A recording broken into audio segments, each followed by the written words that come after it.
Nesse vídeo eu vou conversar com você sobre motivação. Mas para mim, a motivação foi uma coisa muito difícil. Eu vou te contar uma história, a história da minha vida, todos os momentos de dificuldade que eu passei e tive que perceber que se eu não passasse por aquele momento, a minha vida teria sido muito complicada. Mas eu vou te contar isso depois da vinheta.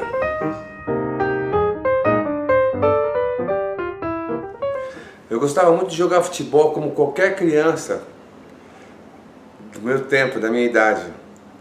Nossa diversão não era videogame, essas coisas que tem hoje, era futebol. E eu tinha uma coisa que era muito engraçada, que era chutar com a perna esquerda. A maioria das pessoas chuta com a perna direita, eu chutava com a perna esquerda. E na minha época de escola eu ficava chutando a bola na parede para fazer barulho. Então eu pegava a bola e ficava chutando no paredão para pegar um chute forte, aprender a chutar forte. E tinha um sonho, óbvio, de ser jogador de futebol, como qualquer criança de um bairro pobre tem, de querer ser jogador de futebol. E um dia eu estava batendo a bola na parede, passou uma pessoa sobre mim e falou assim para mim: "Você chuta bem, menino, você tem um chute forte, quer jogar no meu time?" E eu, obviamente, nunca tinha jogado em time nenhum, o máximo que eu fazia era fazer um futebol de tampinha de garrafa no corredor, ou então no recreio da escola. E eu tinha uns 13, 14 anos nessa época. E eu aceitei, falei: "Eu vou falar com meu pai e eu te dou a resposta." Ele falou assim: "Eu sou aqui da congregação, da igreja, nós temos um time aqui, eu quero que você jogue com a gente." E aí eu resolvi, meu pai deixou e eu fui treinar. E comecei a ter a minha primeira relação com as pessoas, trabalhar em equipe, com um time de futebol, jogando, tocando a bola. A gente treinava, tinha treino, tinha horário. Isso foi muito bom para mim. Até o momento que o padre da igreja resolveu terminar com o futebol. E a gente chorou muito, ficou triste, porque a gente tinha time, jogava futebol. E nessa época acontecia uma coisa muito engraçada comigo, que acho que foi uma grande lição. Eu jogava sempre do lado esquerdo, né? E tinha um rapaz que jogava melhor que eu. E muitas vezes eu ficava no banco.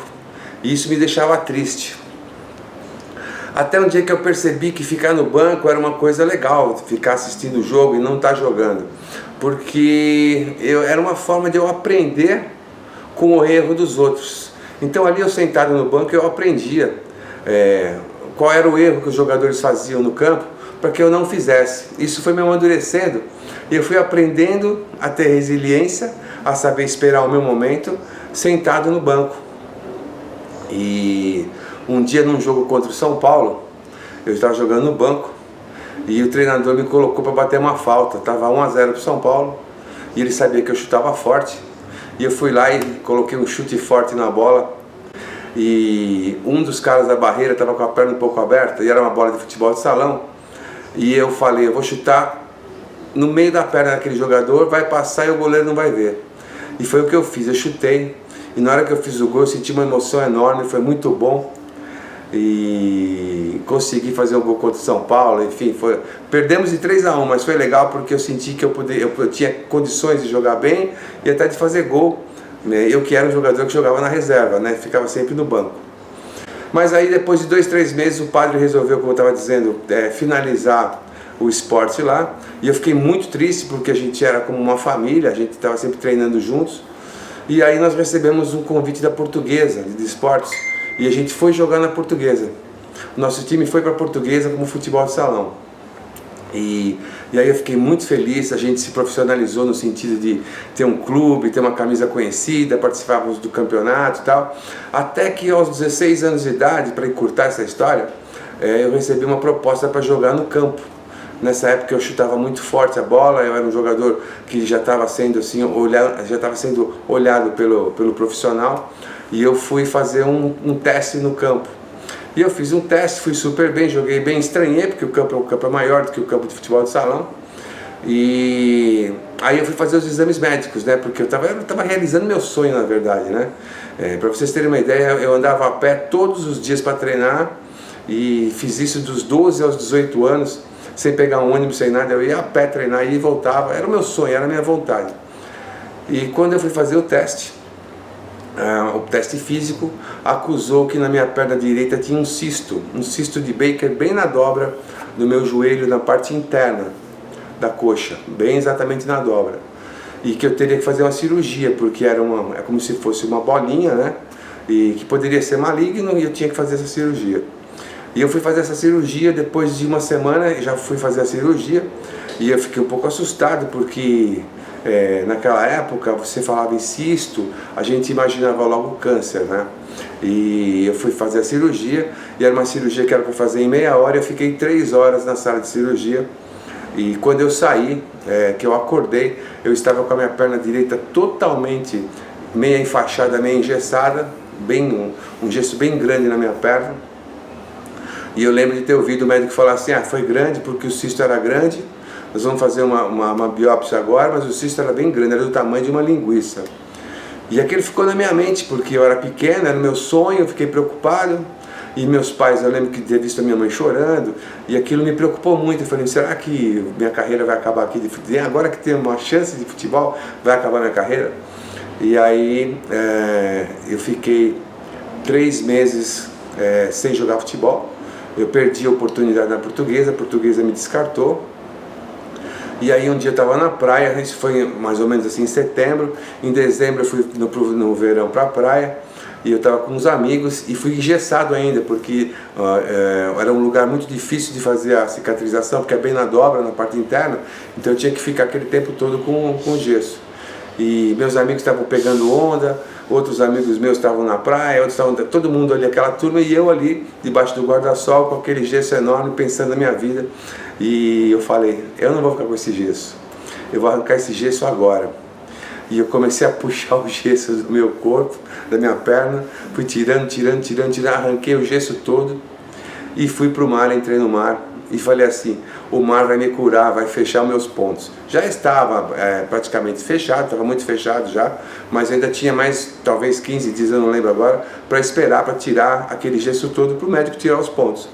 E eu voltei no médico depois da praia, o médico me deu uma dura, porque eu tinha, obviamente, tirado aquele gesso enorme antes, né?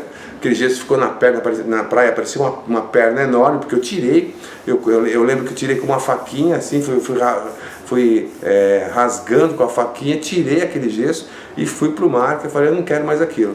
E a minha primeira decepção aconteceu porque minha carreira ali naquele momento, realmente eu percebi que quando eu voltei para a Portuguesa, eles já não me davam mais atenção, eu não tive mais possibilidade, a minha perna ficou um pouco mais fina, porque os 3 meses me deixaram, a minha perna atrofiou um pouco, né? Hoje minha perna é normal, mas ela atrofiou um pouco, minha perna direita, e eu fiquei bem traumatizado, e aí eu tive que abandonar o futebol para começar os estudos de faculdade, etc, etc.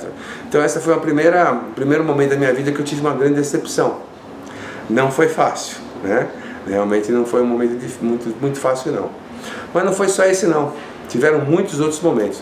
Um outro momento também que eu passei muito difícil na minha vida foi quando em 1990 eu tinha uma banda, em 85 eu tinha uma banda de rock, aí eu segui pro lado da música, eu gostava muito da música. Em 85 eu tive uma banda de rock, e nessa banda de rock nós gravamos um disco, fizemos alguns programas de televisão, mas não chegamos a estourar. Quem estourou foi o RPM, foram outras bandas na época que estouraram, e o nosso disco acabou não estourando. Era um disco que tinha vários artistas e acabou não estourando. E em 1990 eu recebi uma proposta de gravar um disco solo, sozinho, pela gravadora Continental. Em 1989, um ano antes, o Gugu, né, o Augusto Liberato, me chamou para produzir para ele um grupo chamado Polegar, que todo mundo conhece. E depois apareceu uma oportunidade com uma pessoa da gravadora que ouviu o meu trabalho, viu eu produzindo os meninos do Polegar, gostou do meu trabalho, perguntou se eu cantava, eu falei que cantava, e aí ele ouviu o meu trabalho e me contratou. E incrivelmente, eu estava realizando de novo mais um grande sonho da minha vida, era o segundo grande sonho. O primeiro era de jogar futebol, e o segundo foi ali de cantar, que é a maioria dos sonhos que qualquer menino tem, né? Ou jogador de futebol ou cantar. E aí eu falei: bom, estou realizando meu sonho. Gravei um disco muito bonito, Em questão de um mês eu já fui chamado para participar do Prêmio Sharp da Rede Globo como cantor revelação pop rock. Fiquei muito feliz, muito lisonjeado. A minha música começou a tocar na novela Barriga de Aluguel, que era a novela da época, na chamada da novela. E eu falei, minha carreira vai deslanchar como cantor. Vão acontecer coisas boas para mim. E eu fiquei muito feliz, falei, nossa, agora eu realmente vou estourar como artista. E quase não dormia, fiquei ansioso, a gravadora não me falava se tinha negociado a música com a Globo para colocar na novela, porque a música, quando vai para a novela, você tem uma chance muito grande de fazer sucesso no Brasil inteiro. E eu fiquei bastante ansioso, muito ansioso. E aí um dia eu fui na gravadora, fui conversar com o diretor da gravadora, porque apareceu um boato muito grande, lá todo mundo comentando que minha música estava tocando, e que o Máriozinho Rocha, que era o diretor da Globo, tinha colocado a música na novela, mas a gravadora não sabia ainda, não tinha nem conversado com a direção da Globo. E aí eu fui lá, e aí o diretor da gravadora disse pra mim assim, não, eu vou conversar com ele, tá, fica tranquilo e tal, a gente vai ver o que pode fazer. E eu fiquei super feliz. Bom, resumindo pra vocês, não colocaram na novela, perderam a negociação com a Globo não colocou a música na novela, no final das contas eu tive mais uma decepção, fiquei muito triste, gravei alguns programas de televisão, comecei a gravar alguns programas, gravei Angélica, gravei até alguns programas legais na televisão, e aí nesse momento a gravadora tinha lançado o Leandro e Leonardo, que era uma gravadora bem popular, o meu trabalho um pouquinho mais chique, tinha gravado um trabalho popular, e o Leandro e o Leonardo estouraram, e a gravadora resolveu parar de trabalhar o meu disco, mesmo tendo participado do Prêmio Sharp, resolveu parar o meu disco e trabalhar o Leandro e Leonardo. E aí eu tive uma grande frustração, porque eu cheguei perto do sucesso como cantor, mas aí infelizmente a gravadora optou pelo Leandro e Leonardo, para trabalhar o Leandro e Leonardo, para investir nas rádios do Leandro e Leonardo. E eu tive essa sensação muito chata de novo, eu fiquei muito mal, fiquei uns 2 meses mal, triste. E aí a gravadora prometeu para mim que faria o meu segundo disco, que era o que estava no contrato.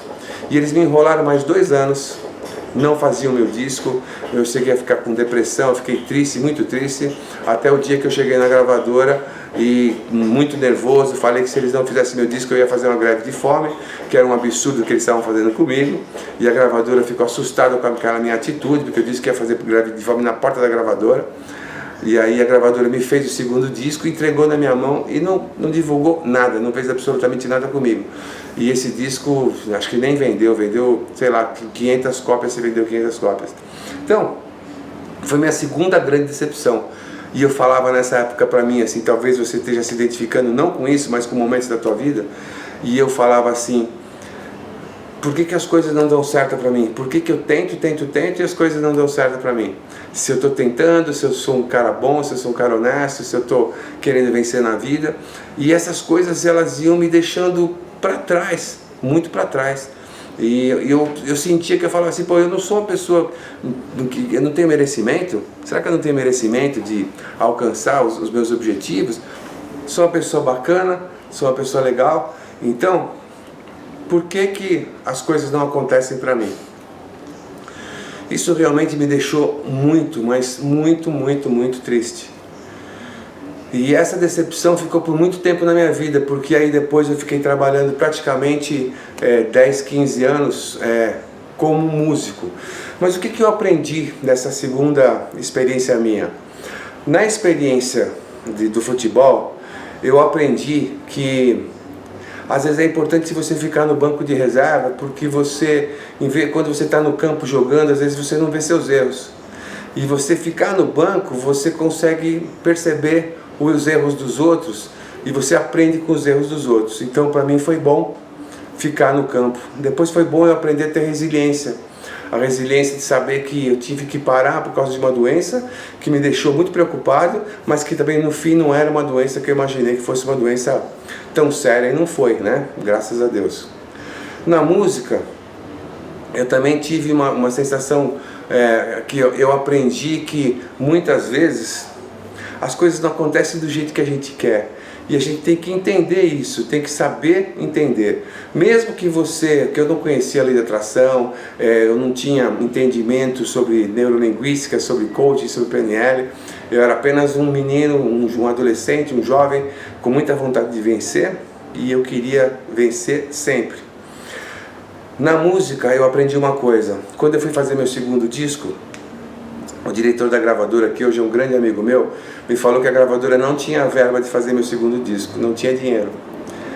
E eu falei, eu só tocava violão. E aí eu falei assim, eu vou aprender a tocar piano e vou gravar meu próprio disco sozinho. Eu vou tocar meu disco sozinho.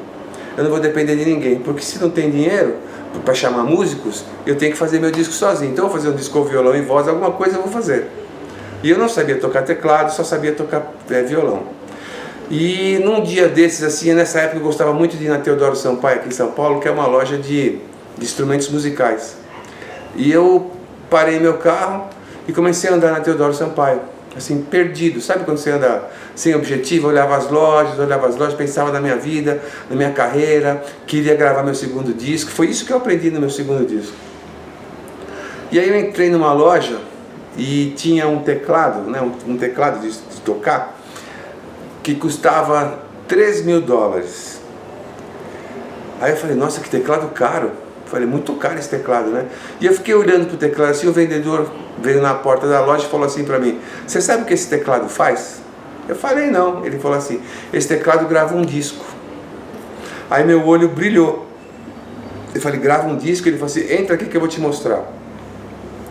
E aí ele pegou o teclado e apertava os botõezinhos e saía lá, por exemplo, som de bateria, ele tocava a bateria, daqui a pouco ele colocava o contrabaixo na mesma bateria que ele tocou, e em 10 minutos ele tinha uma música pronta, ele tocava todos os instrumentos do teclado. E aí ele falava assim, agora você pode cantar, você pode gravar um disco, ou seja, ele falava tudo aquilo que eu precisava, porque a gravadora não ia me dar. Só que tinha um problema, eu não tinha o dinheiro, eu não tinha como comprar aquele teclado. Eu não tinha dinheiro para comprar aquele teclado.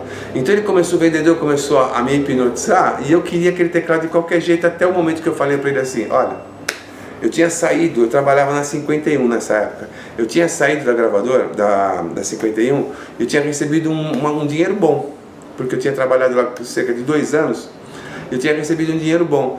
E eu falei para o vendedor assim, ó, eu tenho $1.500, mas os outros 1.500 eu não tenho.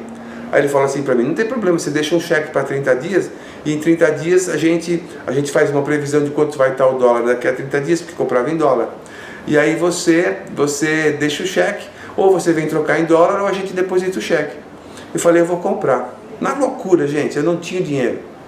Eu só tinha os primeiros $1.500. E eu comprei o teclado e saí com aquele teclado para casa. Botaram numa caixa bonita e eu voltei, entrei no meu carro, todo feliz. Dirigi até minha casa, cheguei no meu quarto, abri o teclado, peguei o manual todo em inglês, um manual desse tamanho assim, dessa largura assim. Eu falei, como é que eu vou entender esse manual em inglês agora? É tudo manual técnico. E eu liguei o teclado, eu não sabia fazer nada, eu não sabia tocar, eu não sabia do manual técnico. Eu falei, comprei uma besteira, daqui a 30 dias eu vou ter que pagar isso, como é que eu vou pagar isso? Aí veio aquele arrependimento. Eu falei, não, eu vou aprender, eu tenho que dar um jeito de aprender aqui. Alguma coisa vai ter que acontecer para eu aprender. Ou seja, eu me motivei para aprender aquilo, porque eu tinha que pagar o teclado. Porque eu queria fazer meu segundo disco na gravadora, mesmo a gravadora colocando dificuldades para mim, eu queria fazer meu segundo disco.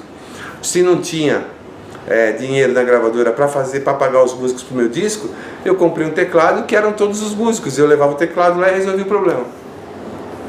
Aí eu tinha trazido o teclado, mas arrumei outro problema, porque eu tinha que pagar o teclado e não sabia tocar.